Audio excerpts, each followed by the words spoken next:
Olá, muito bom dia para você.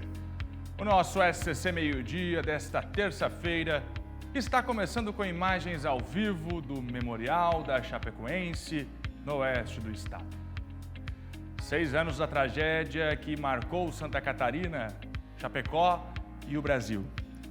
Aí está a homenagem àqueles que perderam a vida à procura de alegria do torcedor chapecoense. Hoje tem reportagem especial para a gente relembrar com carinho daqueles que partiram. A nossa homenagem, muito bom dia para você, Chapecó, muito bom dia para você que está em Santa Catarina. Marister, bora para mais um jornal, bora para mais uma terça-feira de trabalho, Marister. Bom dia, Fernando, bom dia para todo mundo. Vamos sim, ficamos juntos até 1h15 com muita informação para vocês. 11h31, a homenagem à Chapecoense é apenas um dos assuntos de hoje aqui do nosso meio-dia. Tem ainda a chuva na Grande Florianópolis. É chuva intensa que persiste. Palhoça é a cidade com mais ocorrências registradas na região metropolitana.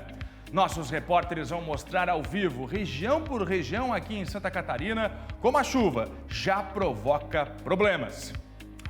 Tragédia. Primeira morte é confirmada no deslizamento de terra na BR-376, na divisa com o Paraná e Santa Catarina. 10 veículos foram arrastados pela lama. Daqui a pouco, depoimentos muito emocionantes de quem conseguiu se salvar desta tragédia. Já, já. E sobre a questão das chuvas ainda, hoje continuam os alertas de temporais, deslizamentos, isso para boa parte aqui de Santa Catarina. A previsão do tempo completa daqui a pouquinho para vocês. E no SCC Esporte, a gente continua acompanhando a festa da torcida brasileira no Catar, com a classificação da seleção para as oitavas de final do Mundial de Futebol. É já já. Estamos no ar, fique com a gente.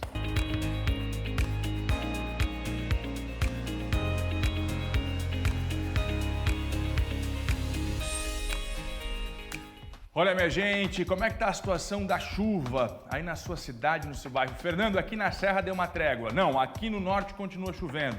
Conta pra gente lá no WhatsApp do SCC Meio-Dia. A partir de agora você vai conferir uma grande cobertura do jornalismo do SCC com relação às chuvas aqui no nosso estado e essa verdadeira tragédia que foi o deslizamento de terra que cobriu pelo menos 10 veículos na região da divisa do nosso estado com o Paraná. Daqui a pouco mais informações. Marister, a gente não pode começar a edição de hoje sem falar dessa chuva, se ela continua e como é que está a situação de momento aqui em Santa Catarina. Como eu disse, Fernando, tem muitos alertas para hoje, mas antes vamos começar dando aquela espiadinha lá fora para o pessoal já ir se organizando com relação ao tempo. A gente tem imagens de Lages na Serra Catarinense, como vocês podem ver, não chove neste momento e por aí o tempo deve continuar desse jeito, com um pouco mais de estabilidade. Vamos agora então para Joinville, no norte do estado. O cenário já é totalmente diferente, né?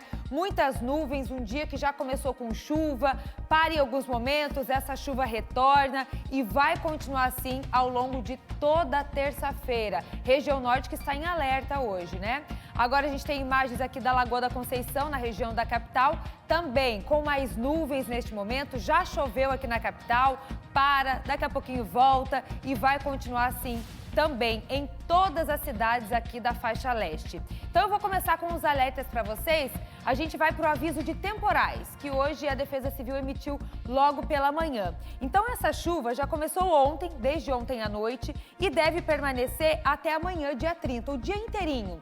As principais regiões são em alerta: Litoral Norte, região aqui de Joinville, Guaramirim, Médio Vale do Itajaí e também Baixo Vale do Itajaí e aqui na Grande Florianópolis, gente. Nessas regiões a gente fica com esse alerta mais intenso para temporais e chuva volumosa, uma chuva mais persistente, como eu disse para vocês, que vai e volta.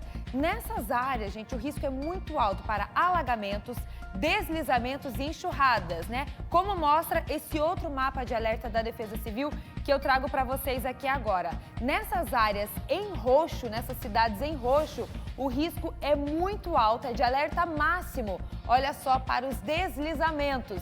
Então a gente tem aqui Joinville, Schroeder, Guaramirim, Araquari também, Pomerode, ó, na região aqui do Vale, Bendito Novo. Se a gente for aqui para a região mais serrana, ó, Bom Jardim da Serra, que pega ali um pouquinho do sul do estado também, nessas cidades fica esse alerta máximo para deslizamentos.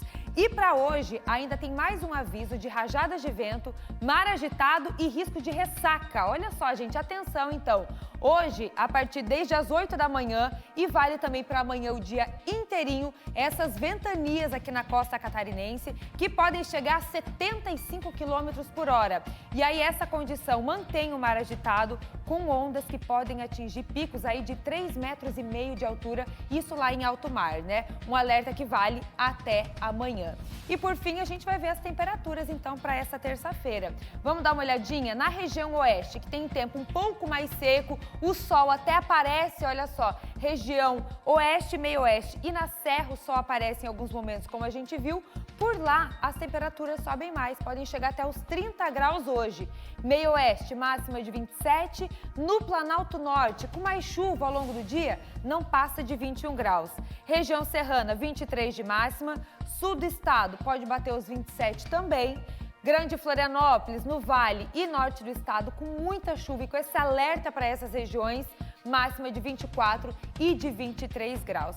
Já vou adiantar para vocês, gente, que essa condição de chuva, ela deve durar aí até quinta-feira. Então amanhã o dia inteiro, na quinta também. É na sexta que o tempo deve começar a firmar, mas aí ao longo dessa semana eu vou trazendo os detalhes da previsão do tempo para vocês, viu, Fernando? Muito bem, detalhes da previsão do tempo. A Maria volta ainda hoje com mais informações, até para atualizar esses alertas, Maria, porque a Defesa Civil está monitorando minuto a minuto aqui em Santa Catarina. Infelizmente, nesse deslizamento na BR-376, trecho de divisa entre Santa Catarina e o Paraná, essa ocorrência deixou feridos e também a confirmação de pelo menos uma morte, infelizmente. Foi na noite desta segunda-feira. Os dois sentidos estão com o tráfego bloqueado. Infelizmente, a informação é de uma morte. Por isso, vamos conversar com o Luiz Felipe, que está no norte catarinense, acompanhando os detalhes desta ocorrência, apurando com bombeiros, com polícia militar rodoviária. Vamos lá, Maria Esther. Vamos lá. Luiz, bom dia para você. Conta tudo pra gente aí do norte do estado. Bom dia. Bom dia, Maria. Bom dia, Fernando. Bom dia a todos que estão assistindo o SCC Meio-Dia. É um prazer ter a sua audiência. Pois é, Maria, um deslizamento ocorreu ali na BR-376, arrastando 15 carros e 6 caminhões. É o número atualizado dessa tragédia. Para a gente contar um pouco a história de como ocorreu, ontem uma forte chuva atingiu aqui a cidade de Joinville por volta das 17 horas e a serra que liga Joinville a Curitiba também foi atingida por essa chuva.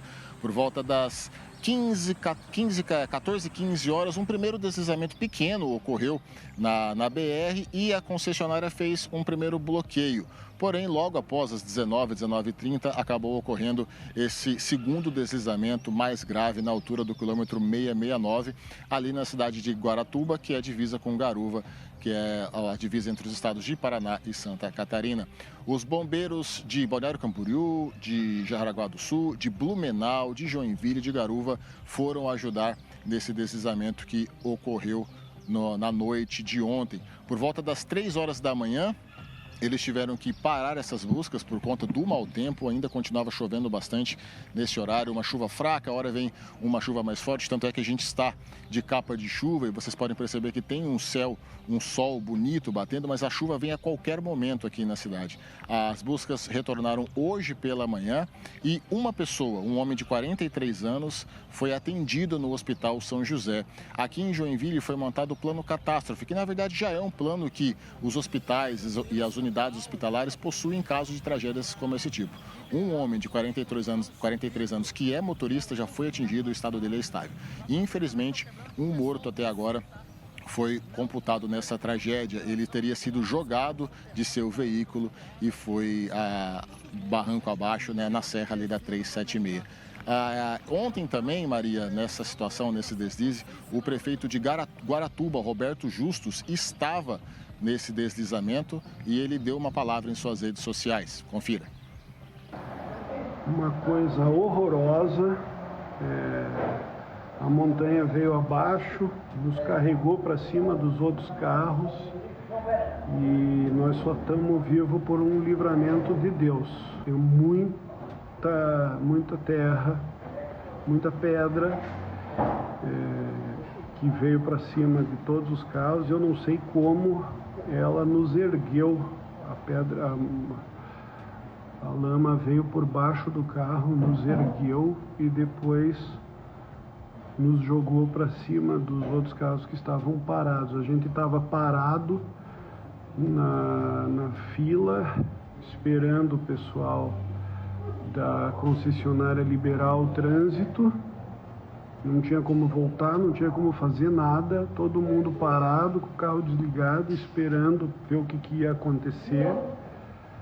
Quando veio aquela montanha inteira para cima da gente. Sinceramente, nós estamos em choque. E esse deslize, essa enxurrada de barro acabou levando, como nós falamos, 15 carros e 6 caminhões.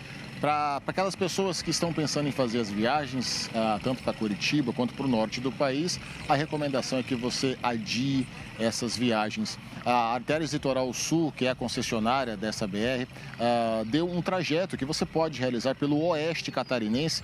A via mais ou menos de Joinville a Curitiba demora cerca de 1h30. Agora, essa outra alternativa demora de cerca de 7 horas. Mas o ideal é que você adie suas viagens para que tudo se normalize. Como há a possibilidade de grandes volumes de chuva aqui na região da Serra, para vocês terem uma ideia, cerca de 340 milímetros de volume de chuva foram registrados desde sábado.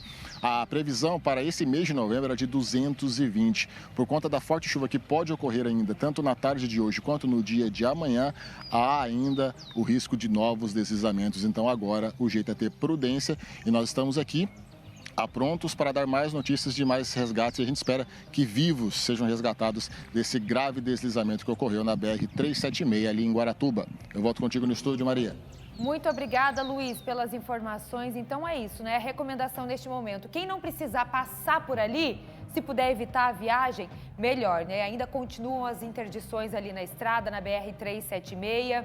E a qualquer novidade, o Luiz nos aciona aqui e a gente volta ao vivo para a região norte do estado. As buscas continuam por lá, agora 11h43 da manhã. A alternativa para você que precisa seguir viagem a Curitiba, São Paulo, norte do país, é o oeste catarinense, a saída pelo oeste do estado. No entanto, essa viagem aí, que antes era de 1h30, Joinville a Curitiba, pode chegar a 7 horas. A recomendação é não passar pela 376 neste momento. Os próximos dias ainda podem ser de problemas com deslizamentos de terra na região. Confirmando para você, infelizmente, uma pessoa morreu. A gente está de olho junto com o SC10 e o Luiz Felipe lá no local. Olha, minha gente, essa aqui eu vou precisar respirar. É a primeira vez em 15 anos que eu vou ser obrigado a noticiar um caso desse. E por que obrigado? Porque agora a família, a comunidade está esperando uma resposta e é com esse canal aqui que a gente vai cobrar por justiça em nome dessa família. Aqui em Santa Catarina, um bebê recém-nascido foi morto a facadas. Acredite, pela própria mãe. O fato aconteceu em Tubarão e a mulher já está presa. Deu à luz a criança, a família não sabia. Ela matou o recém-nascido a facadas. Emanuela Justino, com muita seriedade nessa informação, talvez uma das mais doloridas que já passaram por aqui. Família dessa bebê, essa comunidade, aguardando uma resposta da justiça. Como a polícia está investigando esse caso? Conta pra gente os detalhes agora. Bom dia, Fernando. Bom dia a todo mundo que está acompanhando a gente. Um fato bem triste mesmo e chocante, né? Aqui na região sul. Ontem, por volta da 1h da tarde, a mãe da criança, uma jovem de 19 anos, foi até o Hospital Nossa Senhora da Conceição, que é o Hospital de Tubarão, com a criança já sem vida. Lá, quem chamou a polícia foram os próprios funcionários, porque acharam estranho toda a situação. A polícia foi acionada e aí ela acabou confessando que matou a criança a facadas, porque primeiro ela não sabia que estava grávida, né? Segundo ela não sabia da gravidez. Ela, depois de ter sentido dores abdominais, teria tido a criança no banheiro de casa e ela estava com medo da reação da família dela e também afirmou que não tinha condições de criar a criança, por isso que ela teria feito tal atitude. Ela acabou sendo presa em flagrante, ela está presa e agora a Polícia Civil, né, no momento também foi acionado a Polícia Civil, o IGP, que é o Instituto Geral de Perícias, e também o IML, que acabou recolhendo o corpo da criança. Fato bem triste mesmo, que repercutiu bastante aqui na região sul. A gente volta com vocês no estúdio, Fernando. Emanuela Justino apurando para a gente as informações e mostrando agora o trabalho da polícia para investigar e punir a mãe que matou a recém-nascida porque não tinha confiança no que a família faria se descobrisse a gravidez. Gente, com uma fila de espera para adoção tão grande, com tantas famílias querendo entregar amor a esses bebezinhos, como é que algo assim acontece? A mãe dá à luz e mata a criança a facadas. É algo surreal. Que a comunidade, que a família desse bebê sejam atendidos e justiça seja feita. Atenção para essa história! Atenção para essa história, meu caro Dionei. Bateu na porta. Olá, quem é? Estou vendendo Bíblia, a palavra de Deus. Estou com preço bom. Posso entrar? Ah, se é a palavra de Deus, chega aqui, vamos tomar um café.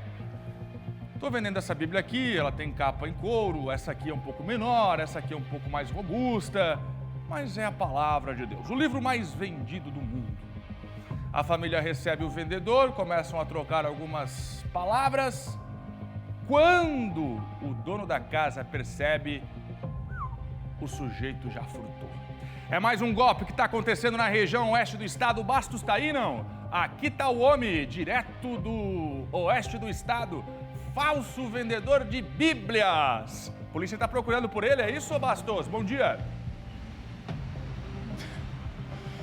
Bom dia, Fernando. Bom dia para ti, a todo mundo que acompanha o SCC Meio Dia. Continua procurando, sim, ainda não foi localizado esse homem. A história foi bem isso que tu contou agora para o nosso telespectador, né, Fernando? Um casal de idosos estava sentado na frente da residência, conversando, quando se aproximou, então, esse homem vendendo uma Bíblia para eles. Começou a conversou, inclusive, durante um bom tempo com esse casal de idosos, foi conquistando a confiança desse casal e aí ele pediu para ir ao banheiro.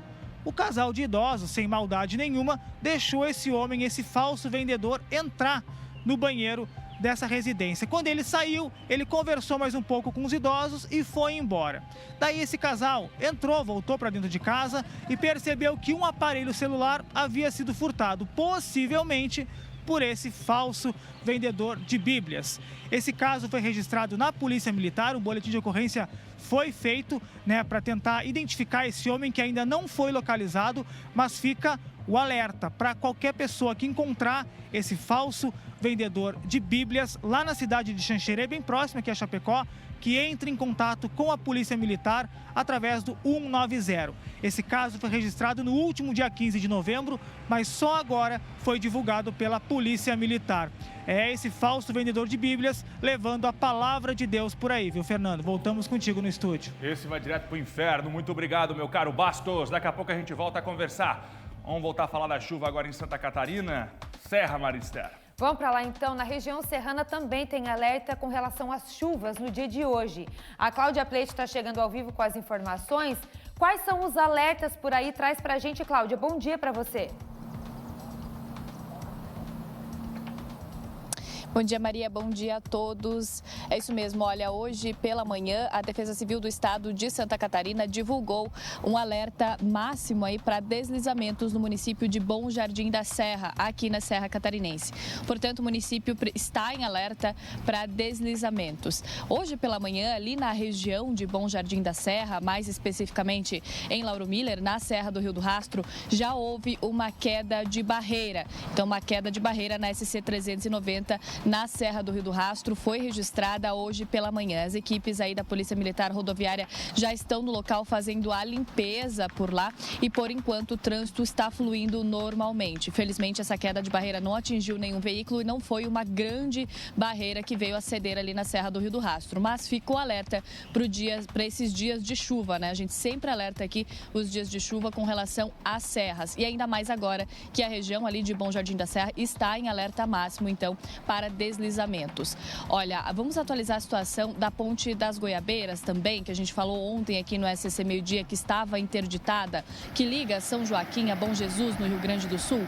Pois é, a Ponte das Goiabeiras havia sido liberada hoje pela manhã, o pessoal estava trafegando por lá, mas ela está novamente interditada, como a gente pode ver nas imagens por aí. O nível do rio havia baixado, acabou subindo novamente agora por volta aí das 10 horas da manhã e segue interditada. Portanto, não há passagem para o Rio Grande do Sul pelo interior de São Joaquim, principalmente ali pela Ponte das Goiabeiras. Voltamos ao estúdio.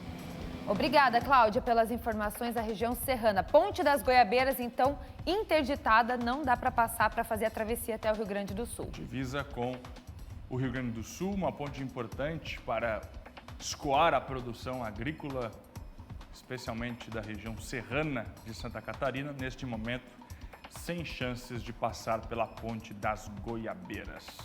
Olha, a Grande Florianópolis também bastante castigada, Palhoça com pontos de alagamento. Os nossos repórteres estão rodando já novas informações para você que está na Grande Florianópolis.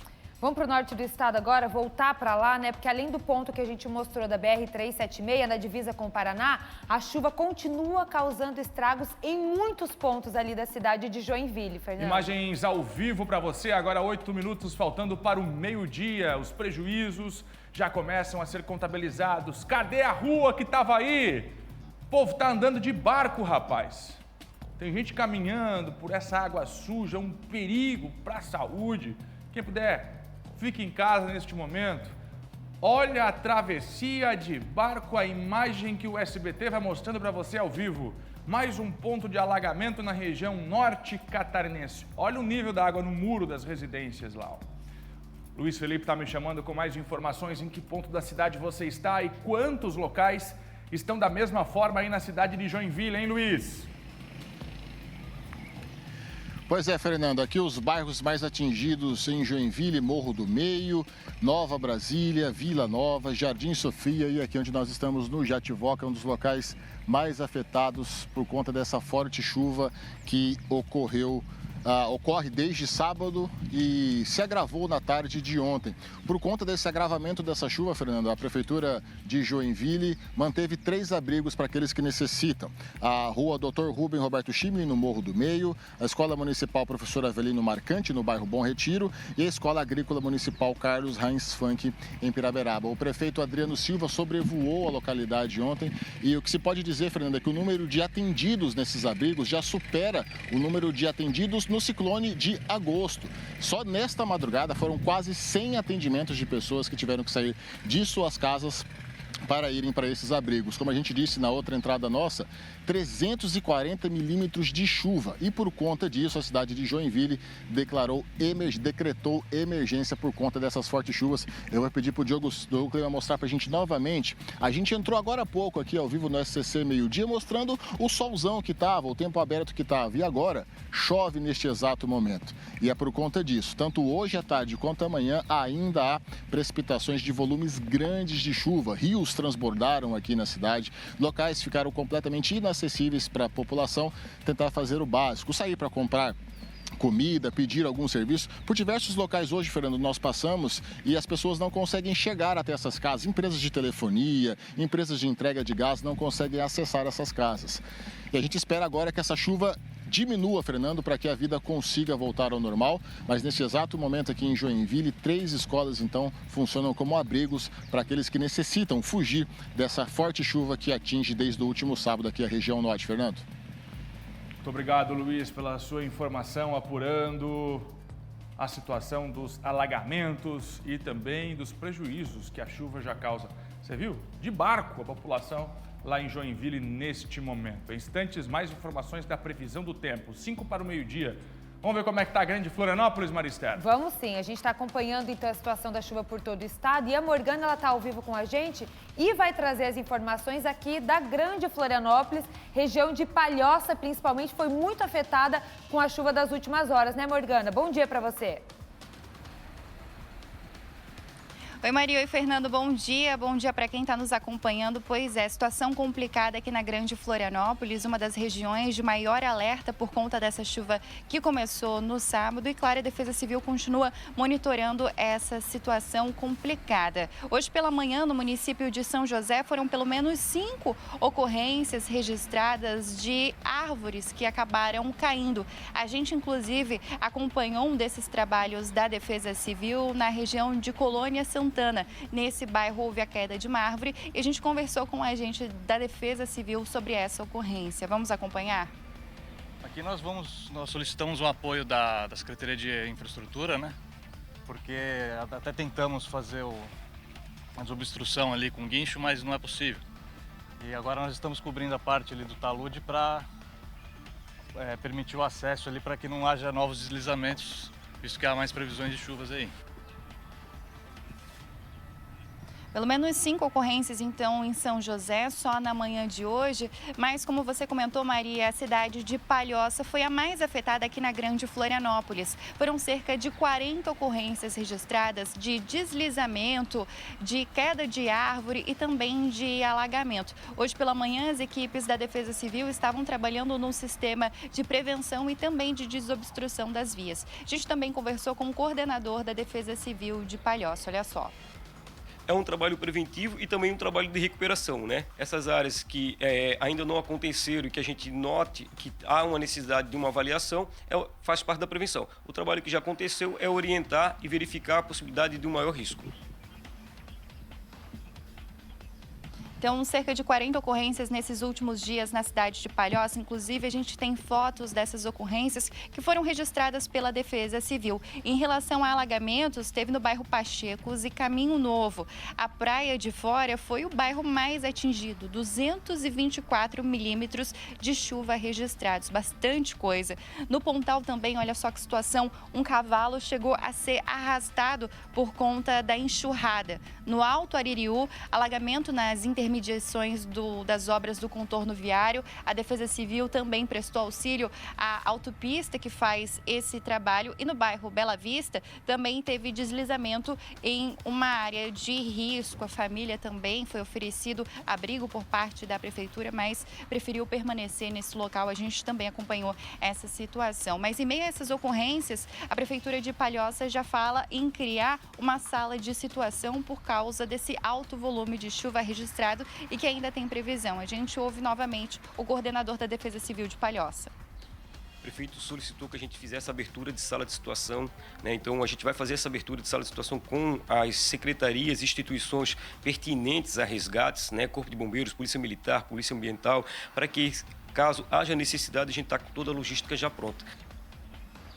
Os municípios aqui da Grande Florianópolis, então, acompanhando essas ocorrências e se preparando, né? Já que a expectativa de que a chuva continue, a previsão é essa, que a chuva deve continuar no estado, inclusive de forma bastante intensa.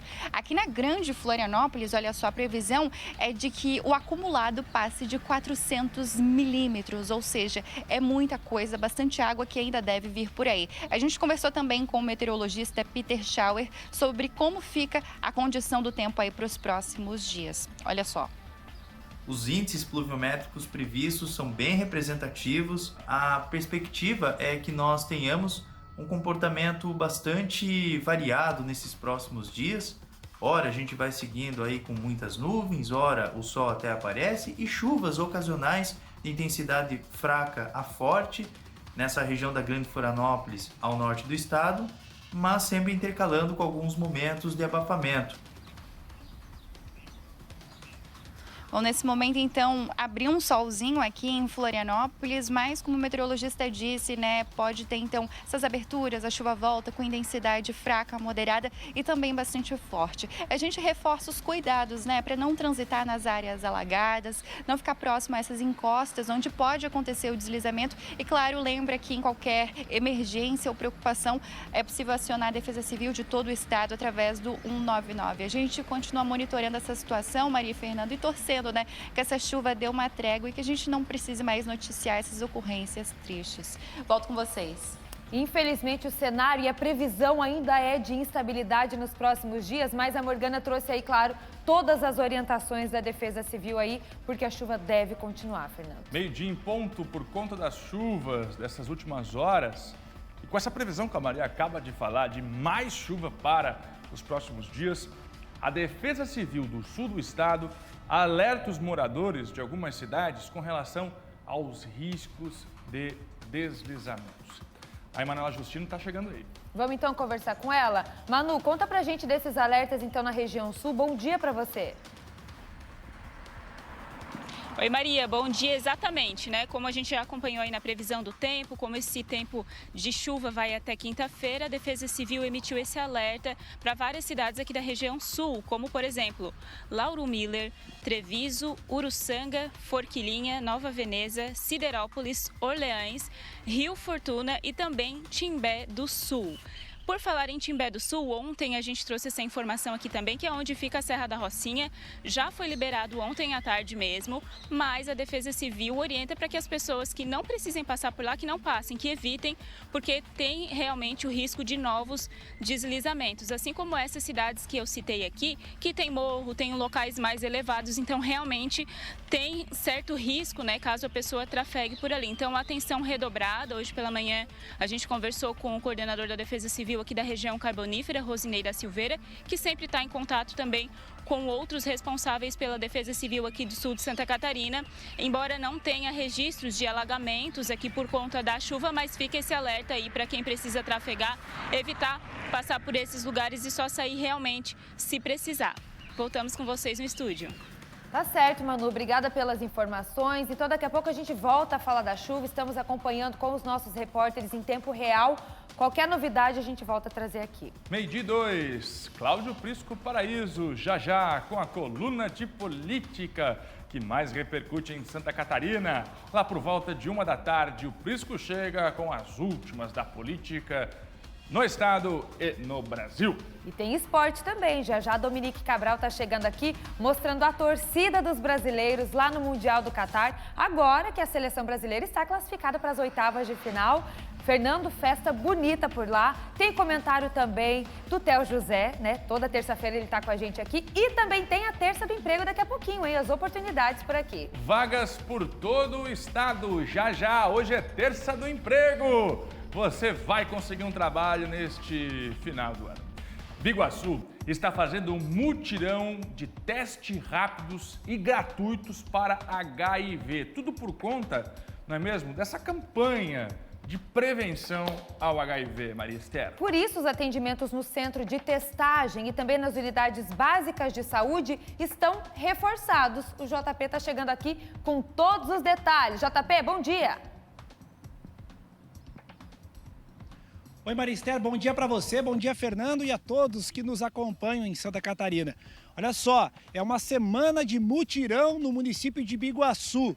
Tudo em alusão ao dia 1º agora, que é o Dia Mundial de Luta contra a AIDS. Então vai ter ali um mutirão nas unidades básicas de saúde e nos centros de testagem também. Começou no dia 28 e vai até o dia 1º de dezembro. E será realizado um mutirão de testes rápidos, lembrando, tudo gratuito, tá? Não paga nada. Para HIV, sífilis, hepatites B e C, no Centro de Testagem e Aconselhamento, que fica anexo à Policlínica de Biguaçu. Do horário, das 8 da manhã às 4 horas da tarde. Mas também os exames vão ser oferecidos na Unidade Básica de Saúde Marco Antônio, das 8 horas da manhã às 4 horas da tarde também. Agora um detalhe, aquela Unidade Básica de Saúde do bairro Fundos, que ali em Biguaçu também, no dia 30 e no dia 1º o horário vai ser estendido. Por quê? Para aquelas pessoas que não conseguem ir até a unidade básica de saúde durante o dia, que trabalham durante o dia. Então o atendimento vai ser das 5 horas da tarde até as 9h30 da noite. Um horário estendido aí para poder atender essa população que trabalha durante o dia e não consegue sair do trabalho para fazer esses exames que são gratuitos. E para falar sobre isso, para fazer um apelo, para chamar a comunidade, chamar quem mora no município de Biguaçu, a Magali Eliane Pereira Prazeres, que é secretária municipal de saúde, falou também sobre esse mutirão. Vamos ouvi-la.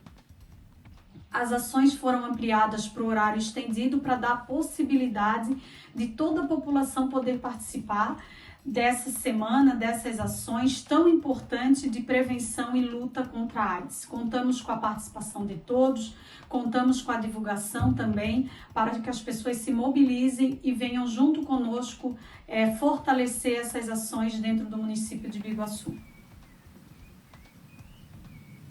Então é importante, assunto importante, porque é uma semana de conscientização contra as relações sexuais desprotegidas e também um apelo à população fazer o teste e o diagnóstico precoce desse tipo de doença, o HIV e outras doenças sexualmente transmissíveis. Só para a gente deixar claro aqui o endereço, eu vou pegar a colinha aqui, o endereço de testagem lá no CTA, a Rua Vereador Emídio Amorim Veríssimo, no bairro Praia João Rosa, número 114, que fica anexo à Policlínica de Biguaçu. E também nas unidades básicas de saúde, Marco Antônio, na Rua Homero de Miranda Gomes, 1261, no bairro Bom Viver. E lá na unidade básica do bairro Fundos, Rua Maria da Cunha Manuel, número 2, bairro Rio Caveira. Semana de conscientização, só passar lá, não paga nada e é bom sempre se proteger. Muito bom, JP. Obrigada pelas informações. Um mutirão muito importante que vai acontecer, então, em Biguaçu. Agora o JP vai trazer mais uma informação pra gente. Pois é, o JP estava aqui participando ao vivo. Eu falei, vou questioná-lo sobre essa operação. Quando eu cheguei na TV hoje, o JP estava saindo na maior correria para acompanhar uma fiscalização em postos de combustíveis. Você confia no combustível que você coloca no seu carro? O JP foi acompanhar uma fiscalização. E qual foi o resultado? Inclusive, todos os postos do Brasil serão fiscalizados e aqui em Santa Catarina começou. É isso, JP? É isso mesmo, Fernando. A gente saiu cedo hoje para acompanhar uma fiscalização no posto de combustível. O primeiro posto de combustível a ser fiscalizado pela Operação Petróleo Real foi aqui na capital. Essa operação começou hoje e vai fiscalizar aí pelo menos 60 postos de combustíveis por todo o estado. São pelo menos 15 cidades aí no foco da operação. Qual é a intenção? A intenção é fiscalizar para ver se o que está saindo na bomba ali na mangueira do combustível para dentro do tanque é um combustível de qualidade, se o consumidor está pagando aquilo que ele realmente está comprando na quantidade ali. Então, é uma fiscalização que começou hoje. Participação do Inmetro, principalmente. O Inmetro está lá abrindo as bombas de combustíveis para poder ver o que está acontecendo, se o que está ali é de qualidade ou não. Vamos conferir agora na reportagem. A Operação Petróleo Real é coordenada pelo Ministério da Justiça em parceria com mais 6 instituições federais e estaduais. Ela visa garantir o direito do consumidor a um combustível de qualidade e a transparência do preço desse combustível para o consumidor. Esse posto de combustível em Florianópolis foi o primeiro a ser fiscalizado pelos técnicos do Inmetro. Nenhuma irregularidade foi encontrada. Nesse tipo de verificação de Inmetro pode ser encontrada N irregularidades. As que prejudicam o consumidor, que seria uma bomba baixa, onde pode estar indicando 20 litros e sair a menos. E existe a irregularidade que prejudica o consumidor também, que é a fraude eletrônica, com o intuito de um erro bem maior, às vezes chegando a 12% contra o consumidor. E existem as irregularidades que são formais, que às vezes o Inmetro toma a posição de interditar por segurança. Por exemplo, casos de vazamentos. Também existem as irregularidades, que é dado um prazo de 10 dias para o proprietário fazer a manutenção do instrumento, que é o caso, por exemplo, de dispositivo indicador queimado, lâmpada queimada, que dificulta a visualização do consumidor. Essa é a 4ª etapa da Operação Petróleo Real, que já realizou ações no Rio Grande do Norte, Distrito Federal e Rio de Janeiro. Até agora, foram autuados pelo menos 222 postos de combustíveis. Em Santa Catarina, a força-tarefa de fiscalização está programada para visitar 60 postos em pelo menos 15 cidades. A depender da irregularidade, o posto revendedor ele pode ser notificado ou autuado, né? Nesse caso, ele pode pagar uma multa que varia aí entre 5 mil a 5 milhões de reais, além de poder perder a autorização para o exercício da atividade econômica. Agora eu tenho um recado para vocês. Vamos falar de educação? Da sua educação? Nós temos uma ótima notícia para você que sonha em fazer uma graduação e se realizar profissionalmente. A Uniaselv tem tudo o que você precisa para chegar lá. Sabia que pessoas com ensino superior têm o dobro de chances de conseguir um emprego? E na Uniaselv você tem um ensino nota máxima no MEC para se preparar ainda melhor para o mercado. A Uniaselv é o maior EAD do Brasil, com mais de 400 mil alunos e mais de 160 cursos.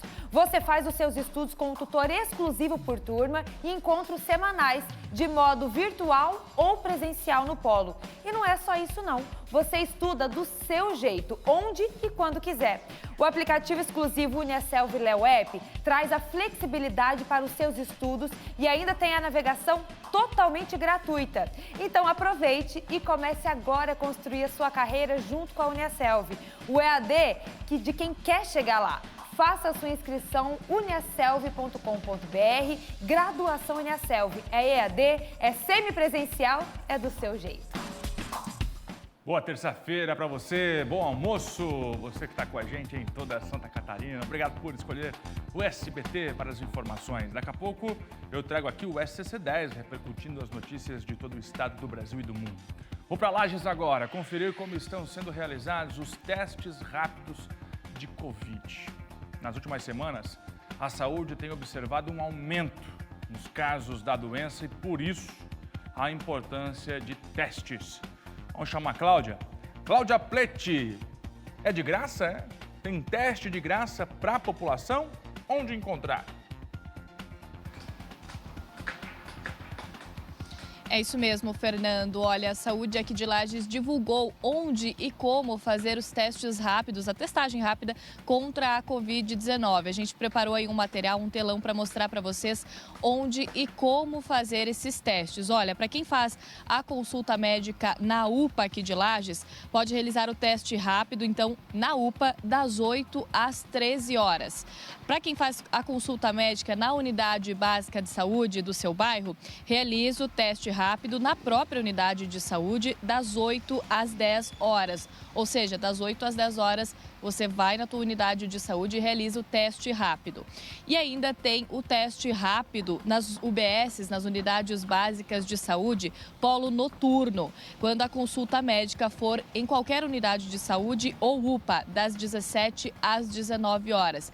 Então, nas unidades básicas de saúde que tem atendimento noturno, você pode fazer o teu teste de Covid das 17 às 19 horas, indiferente se a consulta for realizada na unidade de saúde ou na UPA. Sempre lembrando que a Saúde de Lages recomenda, que esse teste é realizado caso você tenha sintomas gripais por mais de 3 dias. Teve sintomas gripais por 3 dias seguidos, pode então ir até a UPA ou até a tua unidade básica de saúde para realizar o teste, a testagem rápida contra a Covid-19. E lembrando também que a Saúde de Lages recomenda que sempre busque a tua unidade básica de saúde para fazer a tua consulta e o teste, E a UPA em casos mais emergenciais, para que não aconteça aqueles casos de superlotação por aqui.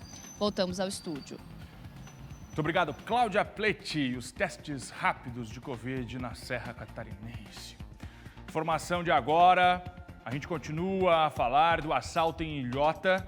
Um assalto à mão armada, presta atenção, inclusive funcionários de uma agência bancária foram feitos reféns agora pela manhã. A informação que chega pra gente é que os bandidos se entregaram à polícia. Eu vou atualizar tudo com você ao vivo dentro de alguns minutos. Agora, deixa eu chamar o PC aqui para a gente falar de chuva, a previsão de mais chuva para a região do Vale. E aí a preocupação com todo o Vale do Itajaí, estado de alerta por lá. O PC está comigo, vai contar qual o trabalho que está sendo feito, os prejuízos já contabilizados e como devem ser as próximas horas. Atenção, Vale com a chuva, PC, bom dia. Bom dia, Fernando. Essa é a informação. O Vale permanece em estado de alerta depois da chuvarada do final de semana. Cidades que registraram acumulados de mais de 200 milímetros, muita chuva. E o resultado da chuvarada toda, cidades alagadas com vários pontos de alagamentos, Rio dos Cedros, Benedito Novo, Pomerode. Inclusive, nós temos imagens aí de Pomerode, de várias ruas alagadas, né, no interior de Pomerode, deslizamentos de terra. Foram mais de 50 ocorrências registradas pela Defesa Civil do município de Pomerode. Enfim, toda a região aqui do Médio Vale do Itajaí, as 14 cidades permanecem em estado de alerta, porque depois do período crítico do final de semana, a previsão da meteorologia é que mais chuva forte deve cair nas próximas horas, entre hoje e amanhã, mais um período crítico. Por isso, a Defesa Civil aqui de Blumenau e das outras cidades também alertam moradores. A preocupação principal é com os deslizamentos de terra. Chuva intensa nas últimas horas, nos últimos dias, e solo muito encharcado contribuem, favorecem, aumenta o risco para deslizamentos de terra. E a gente precisa lembrar, né, que o Vale do Itajaí já foi castigado duramente em 2008 pelos deslizamentos de terra, 24 mortes só em Blumenau. A região do Ilhota também foi duramente castigada, então é preciso atenção e monitoramento. São as palavras de ordem por aqui nesse período de previsão de mais chuvas para as próximas horas. Fernando. Muito obrigado, PC. Agora, 12h16. Daqui a pouco o PC volta com novas informações do Vale do Itajaí. Agora o Cleiton Ramos tem um recado pra gente. Vamos ver. Fala, Fernando Machado, Marister, tudo bem? É claro que no Primeiro Impacto Santa Catarina desta quarta-feira, a gente vai continuar também com essa pegada de informação em relação às chuvas aqui no nosso estado. E tem também matéria sobre feminicídio, que lamentavelmente tem crescido e muito aqui em Santa Catarina. Nesta quarta, 5:07, esperamos você no Primeiro Impacto. Recado dado, você acorda bem informado aqui no SBT. Agora chegou a hora de oportunidade, Terça do Emprego no ar.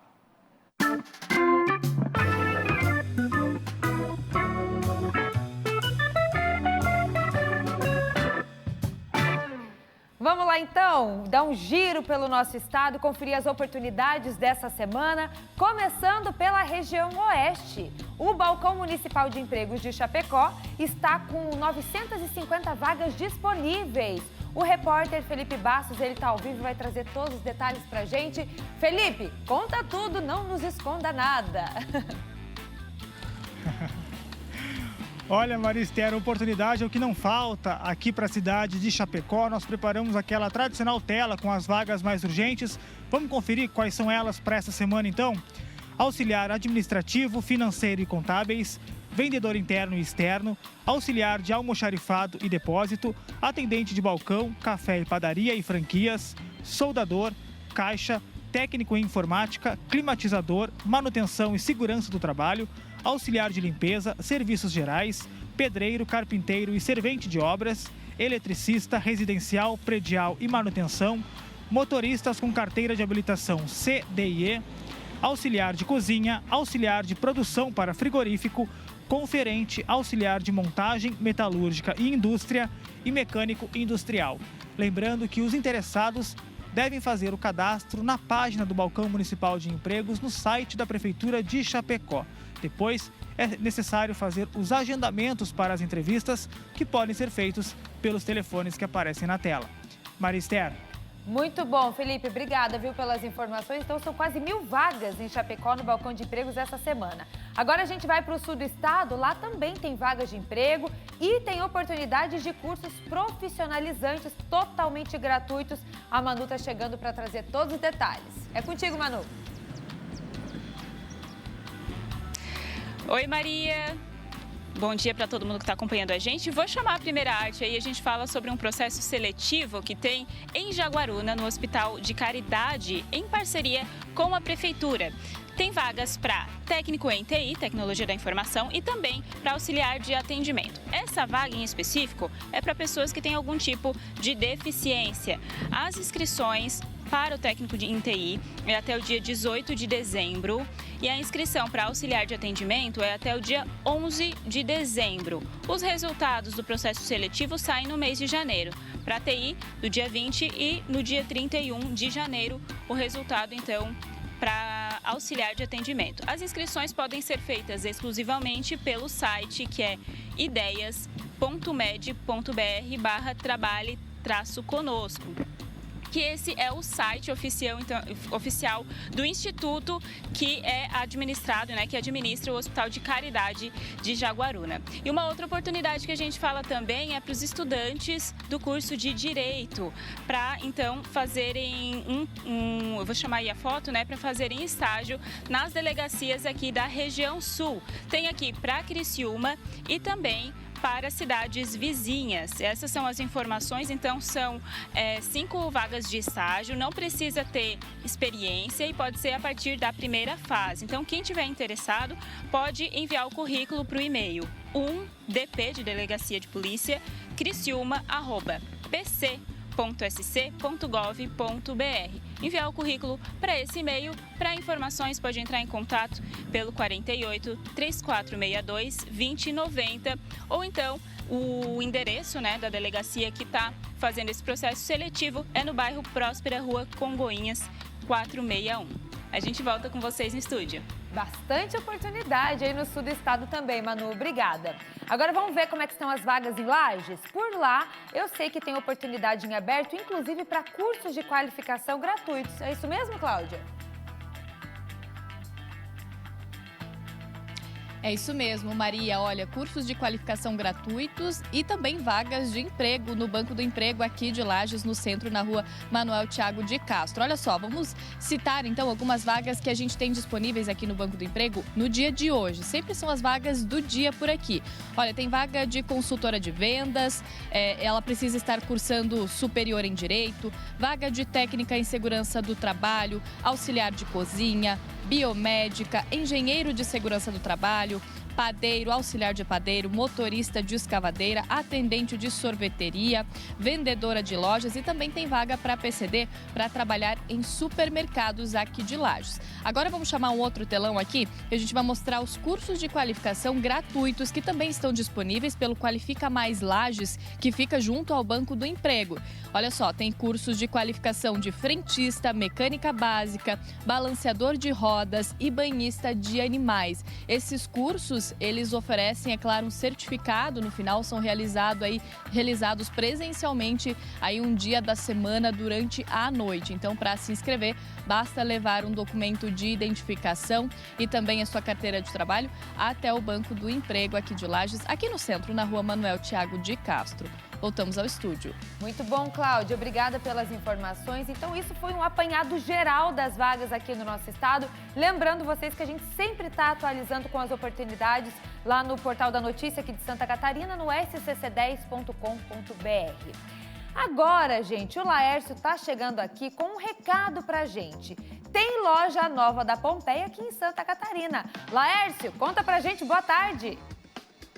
Boa tarde, estou aqui com a Rochelle, a gerente da loja Pompeia em Criciúma, porque o espaço acabou de abrir, tá novinho em folha, tem muitas novidades, ou seja, tem que vir pra cá, né? Isso, a loja tá linda, temos modas pra família toda. Feminina, masculina, infantil, calçados, cama, mesa e banho, espaço make pra mulherada dar aquele trato no visual, tanto, que a gente precisa, a gente tá sempre se cuidando. E nós somos mais de 85 lojas espalhadas por todo o Rio Grande do Sul e Santa Catarina. E detalhe, tem coisa boa aqui na Pompeia, ó, coisa boa, a gente gosta.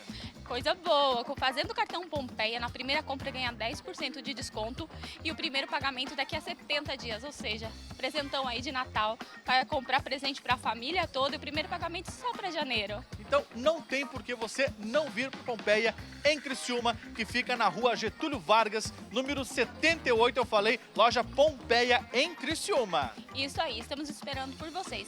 Os vendedores estão animados, aguardando todo mundo fazer a visita.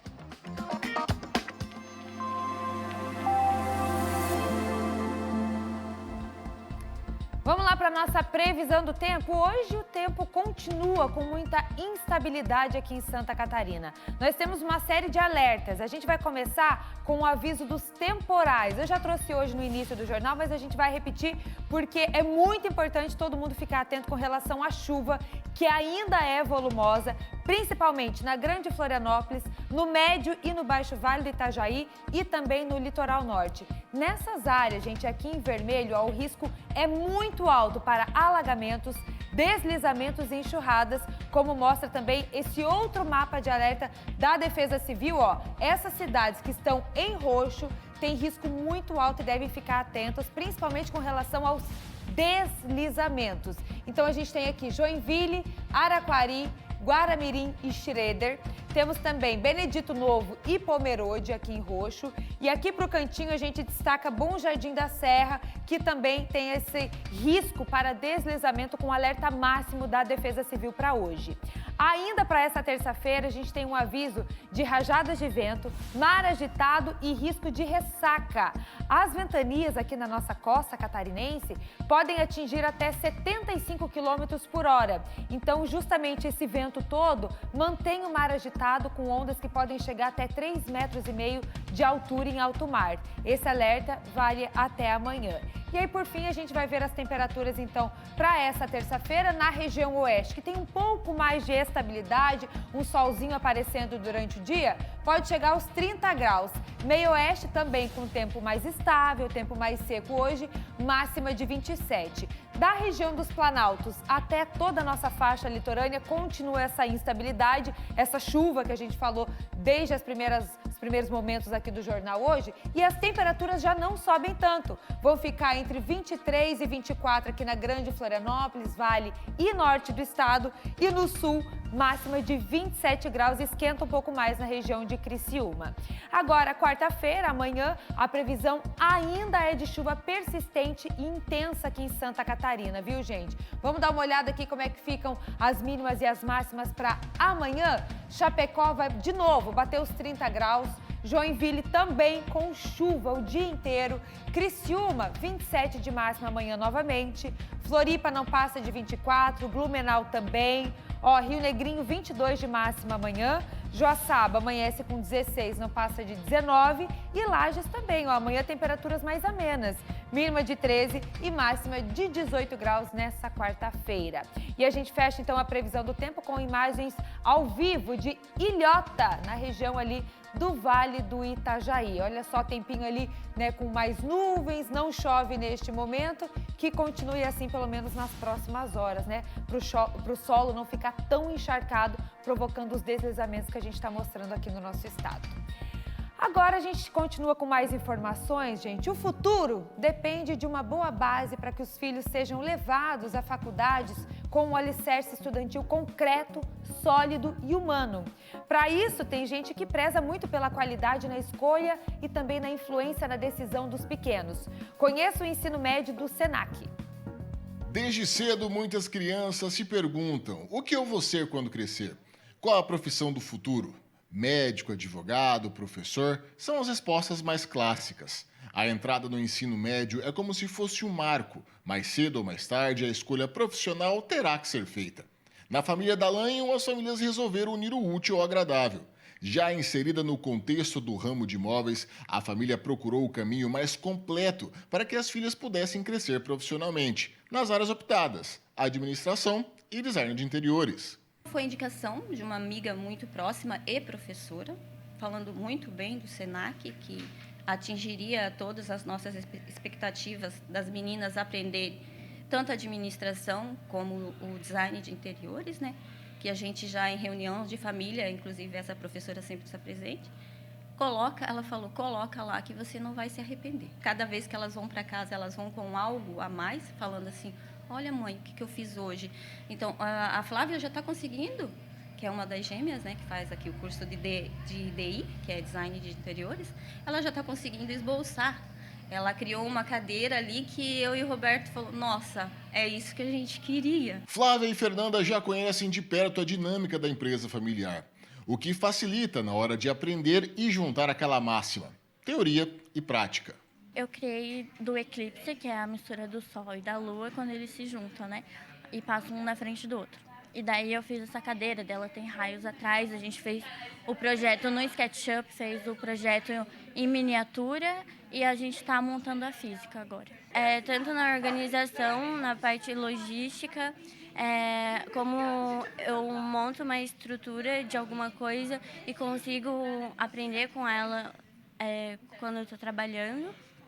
Então, eu utilizei bastante dos ensinamentos do Senac lá. Quem está no fim do ensino médio já está pensando à frente. A base e estrutura oferecida pela instituição, com laboratórios de informática, tecnologia e de experimentos, foi fundamental para que Juan conseguisse garantir uma vaga na faculdade. Com certeza. A gente também se inspirou bastante para fazer análise de desenvolvimentos aqui pelos professores e pela estrutura do Senac. Também, os professores sensacional, a administração do Senac, tudo que prestaram melhor suporte para a gente, com certeza, principalmente os técnicos, porque aqui eu acho que o técnico é muito forte. Só olhar para o nosso laboratório é bem completo, os professores também são super inteligentes, super estudados.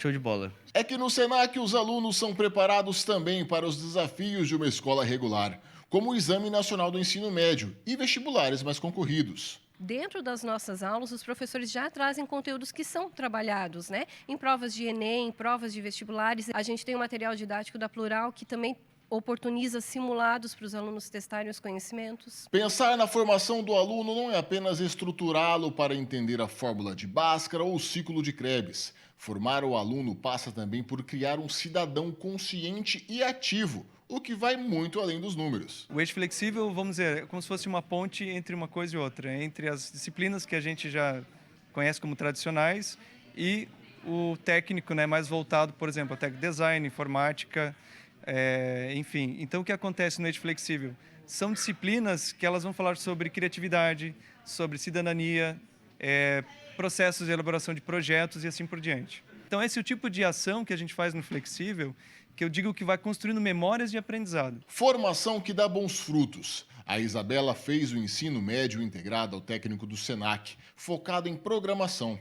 Em menos de 2 semanas após concluir o curso, ela já estava no mercado de trabalho, em uma importante multinacional de bebidas. Quando eu saí do ensino médio, eu lembro que durante a minha entrevista de emprego, que foi o meu primeiro emprego na área, que a moça ainda falou assim, nossa, você é tão nova, mas você já tem tantas experiências que, querendo ou não, eu fiquei 3 anos na área. Eu fiquei 3 anos meio que trabalhando na área, porque no Senac a gente tinha projeto integrador, que era praticamente que a gente criava personas, tipo clientes fictícios, onde a gente tinha que desenvolver projetos de verdade, assim. Então tinha gerenciamento de projeto, tinha que entregar, tinha prazos, tinha um monte de coisa.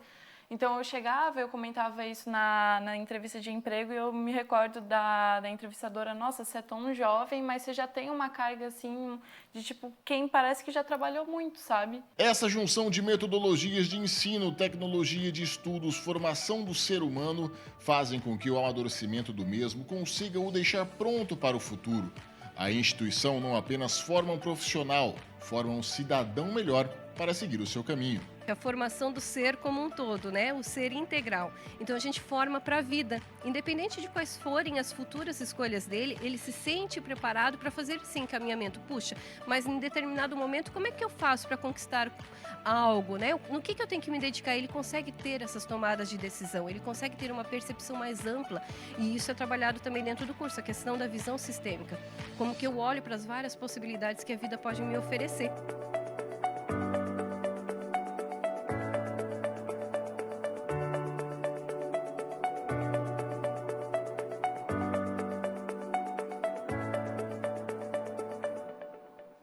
Agora a gente vai para um rápido intervalo, o SCC Meio-Dia já volta.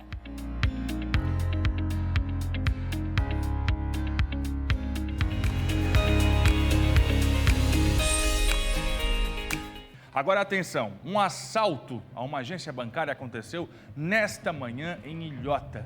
Os bandidos foram cercados pela polícia e se renderam.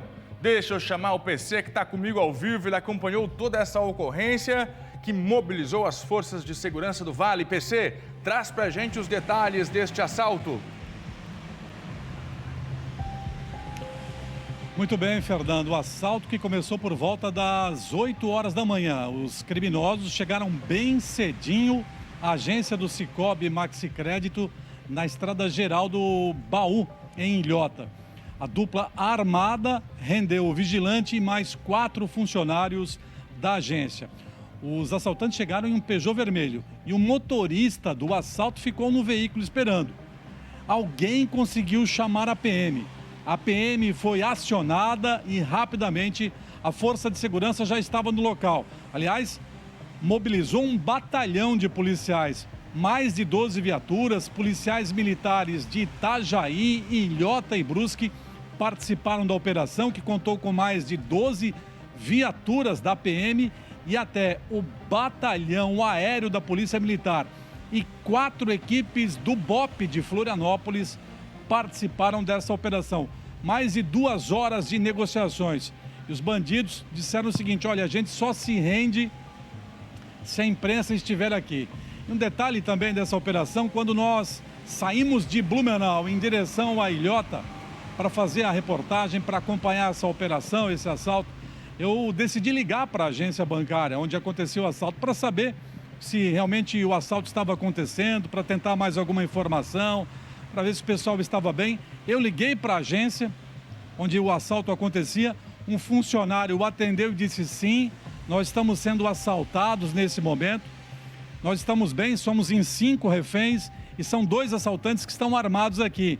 E eles disseram o seguinte, que eles só vão sair daqui se a imprensa estiver por aqui. Nesse momento eles já estavam cercados, a agência bancária já estava cercada pela Polícia Militar.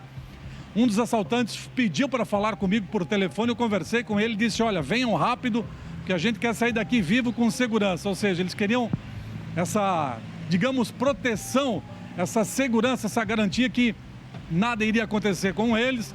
E aí, quando a imprensa chegou lá, quando nós chegamos lá, nós fomos a primeira equipe de reportagem a chegar no local.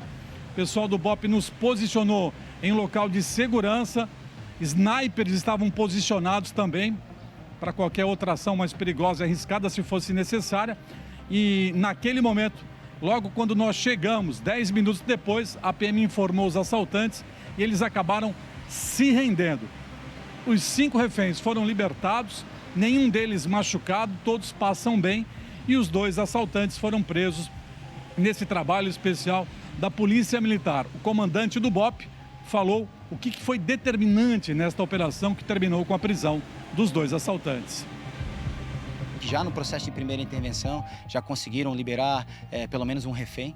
Então, com a nossa chegada, com o apoio do Batalhão de Aviação, nós continuamos com esse processo de negociação, empregando as técnicas sobre essa doutrina para esse fechamento com a segurança de todos. Ao longo da negociação, eles sempre se revelaram bastante calmos, confiando no procedimento policial, eram atenciosos também com relação aos reféns, estavam preocupados com relação à saúde dos reféns, apesar de que todos os protocolos foram cumpridos. A gente procurou então posicionar a imprensa num ponto em que, sempre preocupado com a segurança, pudesse ter a visualização dos criminosos, dos causadores de evento crítico, conforme a exigência deles, e logo após cumprir então essa exigência, eles de forma cooperativa fizeram todo o processo de liberação dos reféns e entrega passiva, melhor dizendo, para as nossas equipes.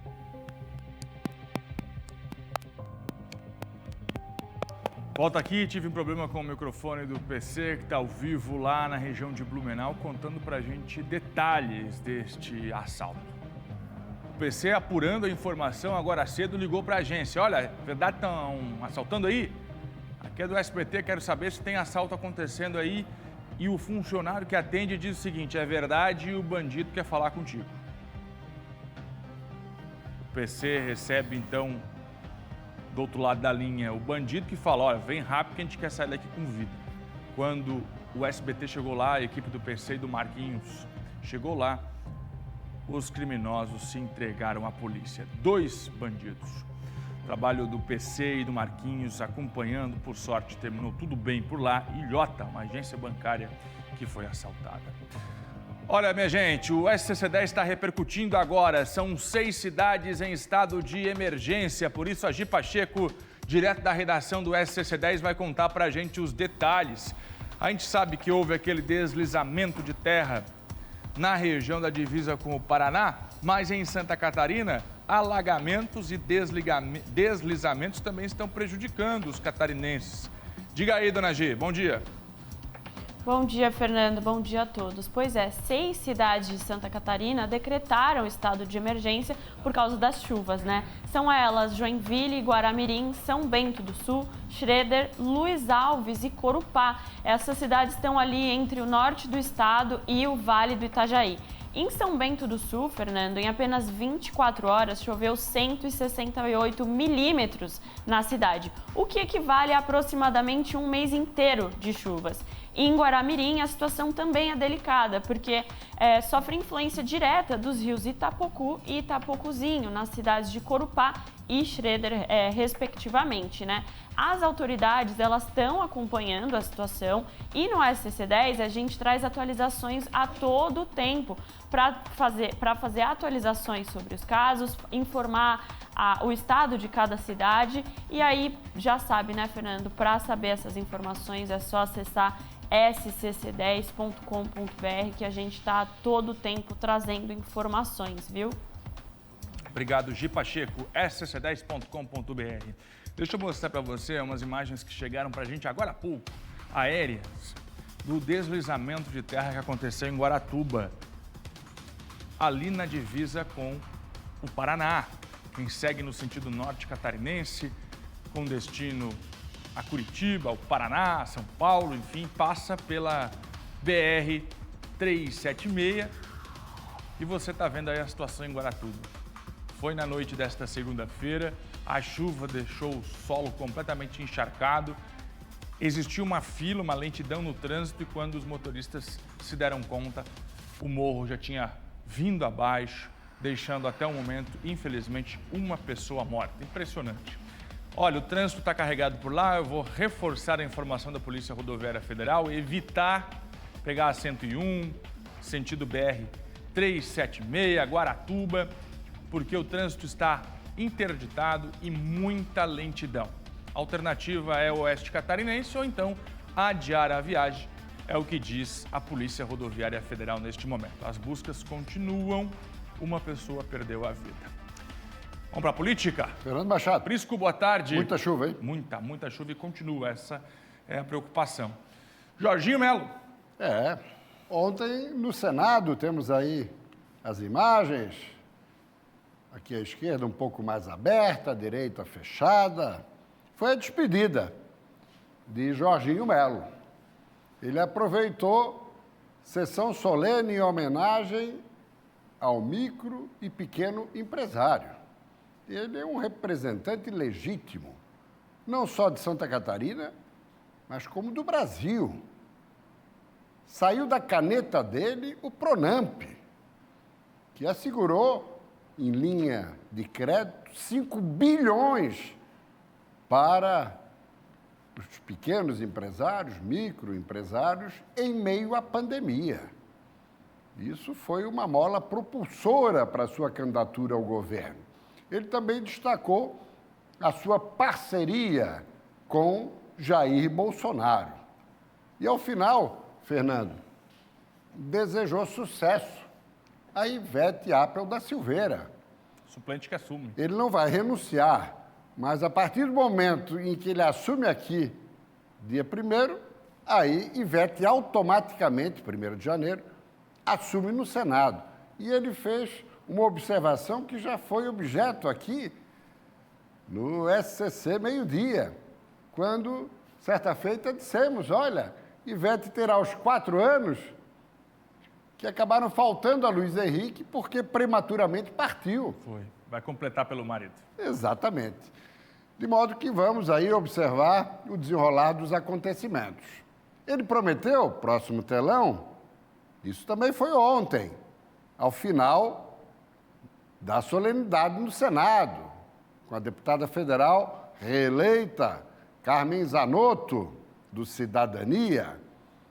Ele prometeu, como dizia, iniciar o anúncio dos secretários a partir do dia 1º, que cai numa quinta-feira.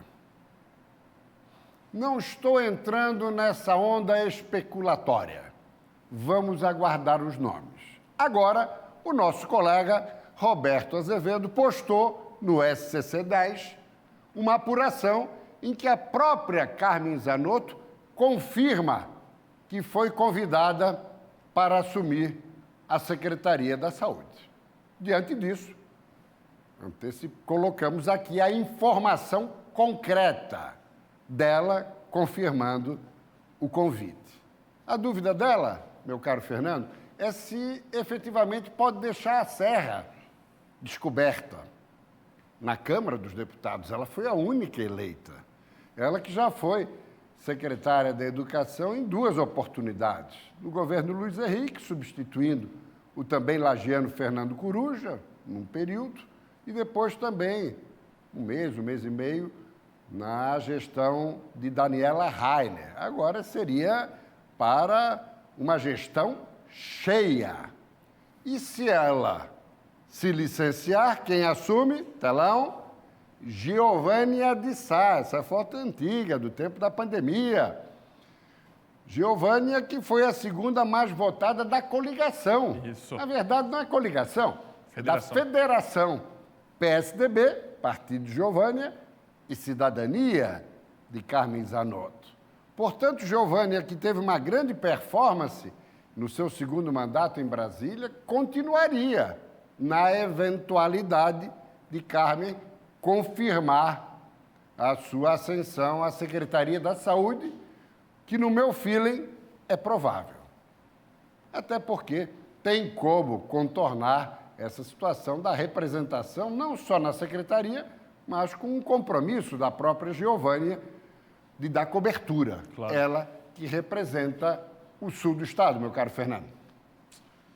Vamos lá. Vamos para o plano nacional. Esta foto, acho que é da semana retrasada, foi depois, no mesmo dia em que Lula visitou os ministros no Supremo Tribunal Federal, falamos isso aqui semana passada, ele de lá foi ao TSE, recebido por Alexandre de Moraes, presidente do tribunal.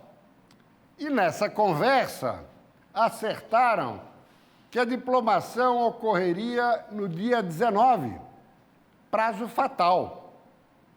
Porque tem que ter um período ali até a investidura, a posse, a 1º de janeiro, tem que ter um período, segundo a lei, em que a diplomação pode ser contestada. Então, o prazo fatal é 19. Mas Lula da Silva está com a pretensão de antecipar em uma semana, para o dia 12. Ele se encontra em Brasília, como foi dito ontem, e essa antecipação pode ser interpretada como algumas movimentações aí nas casernas em relação à posição do ministro da Defesa, que não aceita transição na área militar sem que o código-fonte seja liberado pelo TSE, o que Alexandre de Moraes já comunicou que não ocorrerá. Vamos lá? E hoje à noite, Valdemar da Costa Neto, presidente nacional do PL, vai oferecer um jantar a Jair Bolsonaro, juntamente com os 99 deputados federais eleitos pela sigla, 8 senadores e talvez os 2 governadores, o reeleito Cláudio Castro, do Rio, e o eleito Jorginho Melo, de Santa Catarina. Valdemar da Costa Neto, que hoje deu uma declaração, Fernando, pedindo que Bolsonaro se manifeste ao seu eleitorado, aos seus fiéis seguidores bolsonaristas, porque ele deu uma mergulhada, submergiu. E, segundo Valdemar da Costa Neto, é importante que ele dê uma palavra para que possa manter viva a chama, na pior das hipóteses, de como principal líder da oposição a partir de 1º de janeiro, uma vez confirmada a investidura de Lula da Silva. Vamos lá? Veja, Fernando, como a política é marcada pela coerência. Evidentemente que eu estou sendo irônico.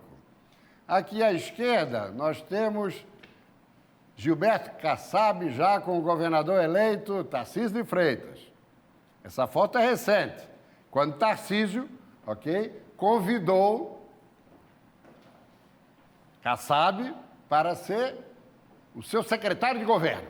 Ou seja, o cidadão que vai fazer a articulação para Tarcísio na Assembleia Paulista. E Kassab aceitou esse convite porque está de olho no espólio do PSDB paulista, que governou o Estado 28 anos, não foi para o segundo turno.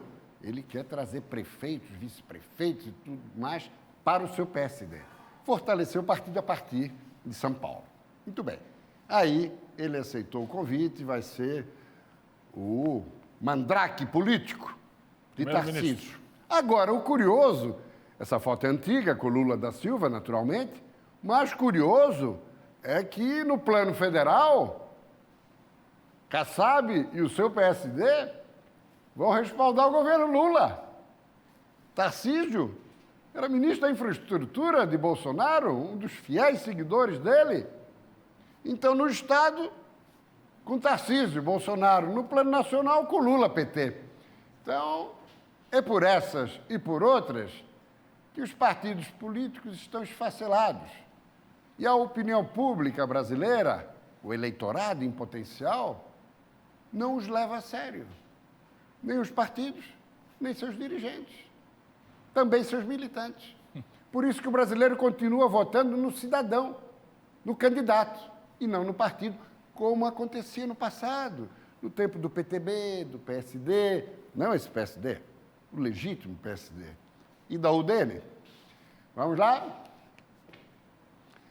Vamos voltar ao Supremo. Veja só, isso aí foi no sábado retrasado, numa famosa casa gastronômica da capital paulista.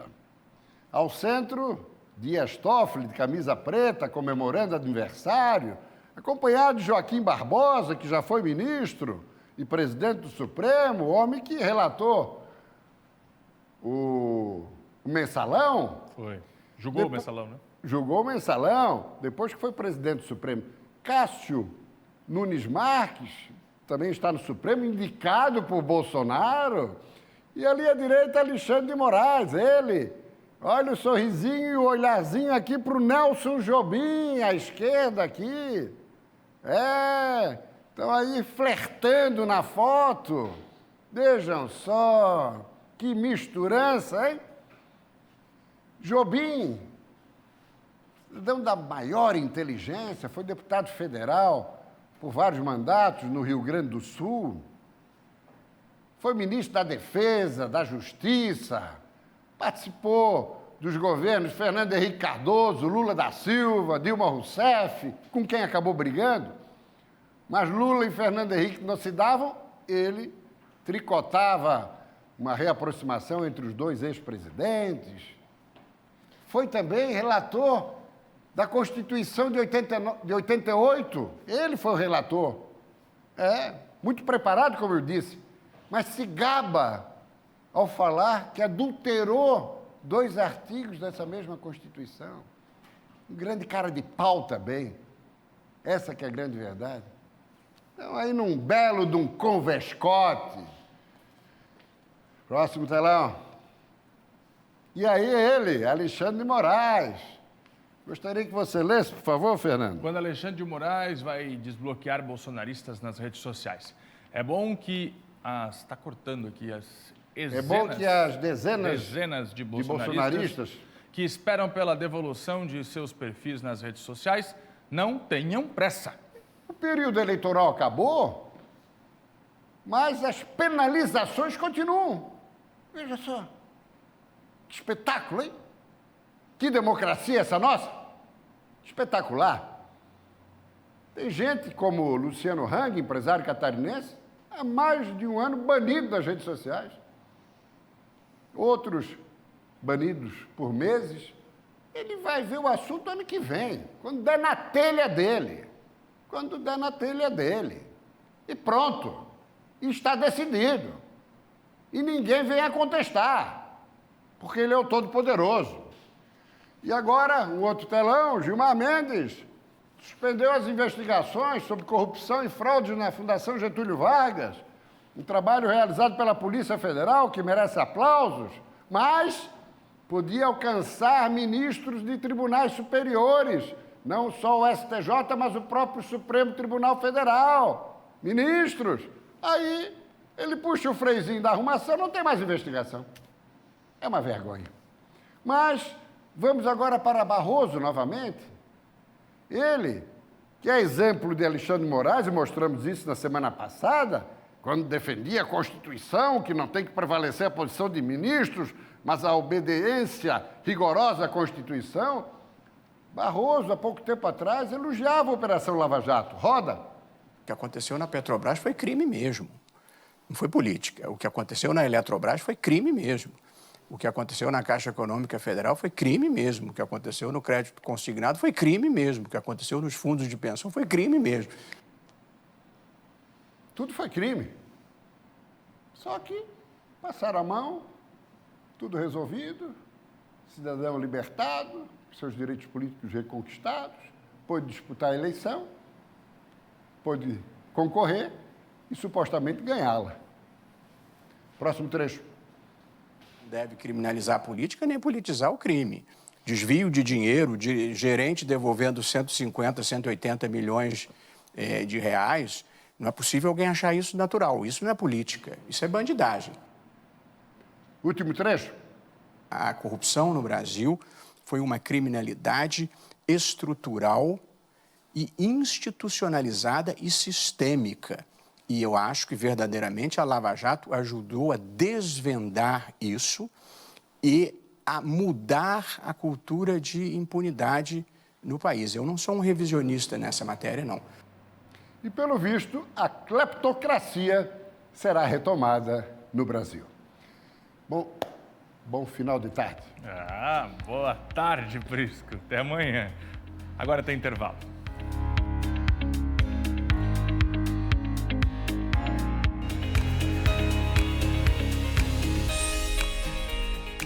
Agradecendo a sua companhia nesta terça-feira. Amanhã a gente está de volta, se Deus quiser, 11h30 com as notícias de Santa Catarina. Cuide-se e até lá. Até amanhã, Fernanda. A gente fica agora com A Tarde é Nossa. Vamos falar de Mega Hair. Vamos lá.